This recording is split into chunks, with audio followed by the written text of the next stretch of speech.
Pânico atroz nas fileiras das forças armadas da Ucrânia, que Zelensky tenta encobrir com suas declarações triunfalistas. A única verdade aqui é que os russos voltaram para recuperar o que é deles e estão desmantelando de forma metódica, peça por peça, a defesa do exército ucraniano. Em uma direção, além disso, muito importante, mas, no entanto, das menos comentadas.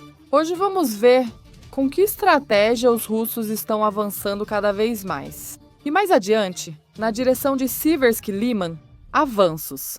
Isso sim, com um sabor muito agridoce. Pois aqui, mais uma vez, ocorreram crimes terríveis das Forças Armadas da Ucrânia, que vamos comentar bem no final deste vídeo. Começamos, como de costume, desde o início. Faz bastante tempo que não comentamos as últimas novidades da frente ucraniana. Já estamos de volta aqui diretamente de Donbass, do local dos acontecimentos, com contribuições feitas pelos militares da Federação da Rússia. E antes, estávamos nas notícias internacionais, às quais, acredito, todos nós deveríamos prestar pelo menos um mínimo de atenção. Claro, estou falando do que está acontecendo agora mesmo na faixa de Gaza. E aí está o relatório que fiz recentemente sobre isso. Devemos isso a esses civis por humanidade. E hoje também vamos falar de outros civis, desta vez de origem ucraniana. Você pode dizer que são russos, mas na verdade são de origem ucraniana. E a Ucrânia os atacou sim, mais uma vez, ao seu próprio povo. Mas vamos por partes. Primeiramente, Vladimir Zelensky enfrenta momentos difíceis devido às ações de Israel na faixa de Gaza. Não pelos civis, que ninguém se engane, mas pelo fato de que quanto mais atenção os Estados Unidos derem à questão, menos atenção a Ucrânia vai acabar recebendo.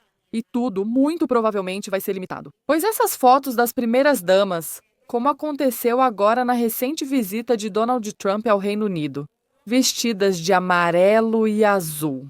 Mas afinal, quanto dinheiro isso representa, já que para Zelensky só isso importa? Isso sim, ele não para de falar que na linha de frente tudo está acontecendo com total, absolutíssima normalidade. O exército ucraniano mantém suas posições. Claro, mentira, mentira, e uma mentira atrás da outra. Já que até mesmo nas direções onde o exército russo realmente não estava presente. Nesses últimos meses, pelo menos em termos de avanços significativos, agora a situação se reativou e muito. Estamos falando muito em particular da Sieversk-Liman. Daqui. As tropas da Federação Russa tiveram que sair no ano de 2022, assim como tiveram que sair de outras localidades importantes, como, por exemplo, Kherson.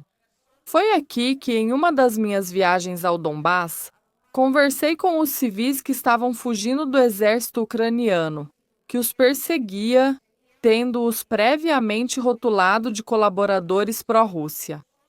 Aqui está essa reportagem como uma prévia do crime que vamos comentar hoje.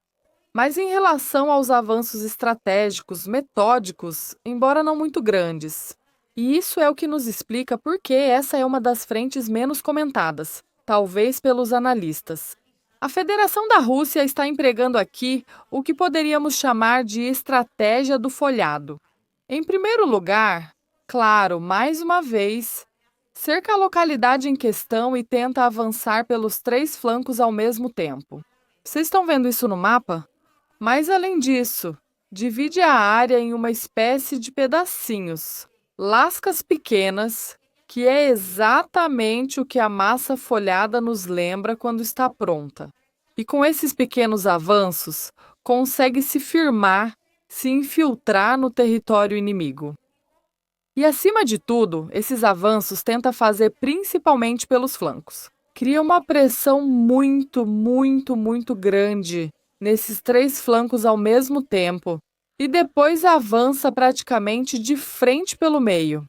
Foi assim que aconteceu, por exemplo, a tomada da cidade de Avdiivka. As tropas da Federação da Rússia estão tentando empregar exatamente a mesma estratégia agora mesmo na cidade de Pakrovsk. Também, e essa direção não está sendo exceção.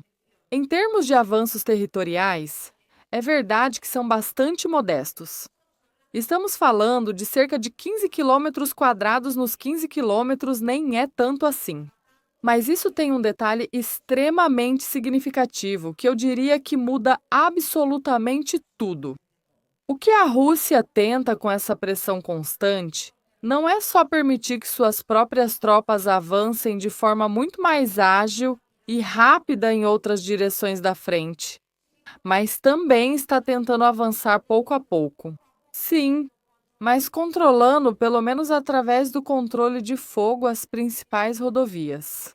E agora estamos falando das principais rodovias que levam a Iman, lugar de onde vinham exatamente aqueles refugiados que eu entrevistei.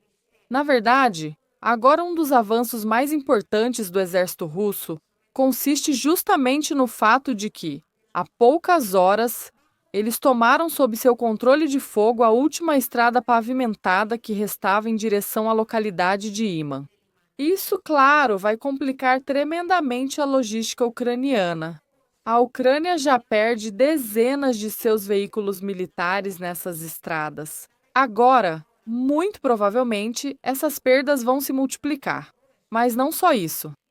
Através desses pequenos avanços perto de Iman, a Federação Russa também conseguiu controlar, mais uma vez por meio do controle de fogo, a importantíssima estrada de Slavensk e Jum, sem a qual, sem cortá-la, é impossível continuar avançando em direção à aglomeração de Slavensk e Kramatorsk. Nesse sentido, claro, devo lembrar vocês que essa frente, a frente de Seversky Iman, ou o Bolsão de Severs, como também podemos chamar, constitui o flanco norte dessa aglomeração.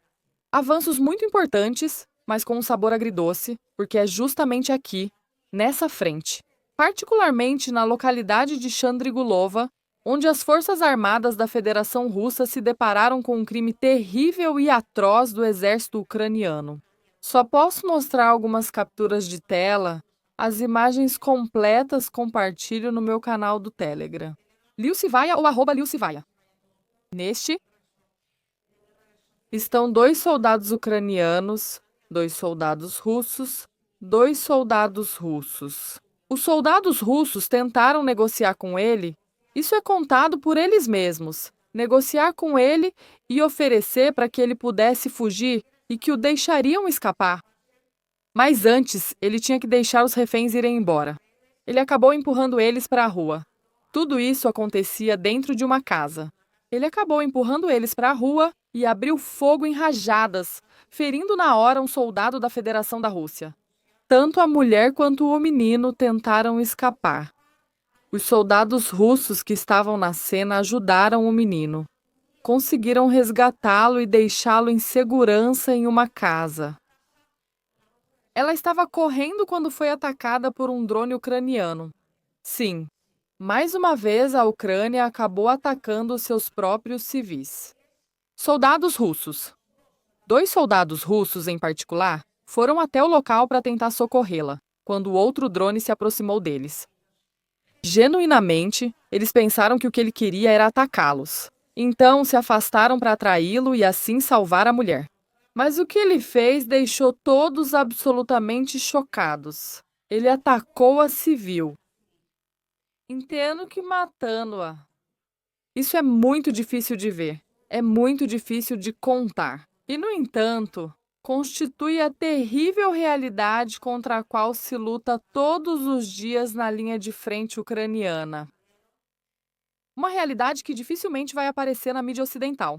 Então, acho que é meu dever que, pelo menos, apareça nestes relatórios.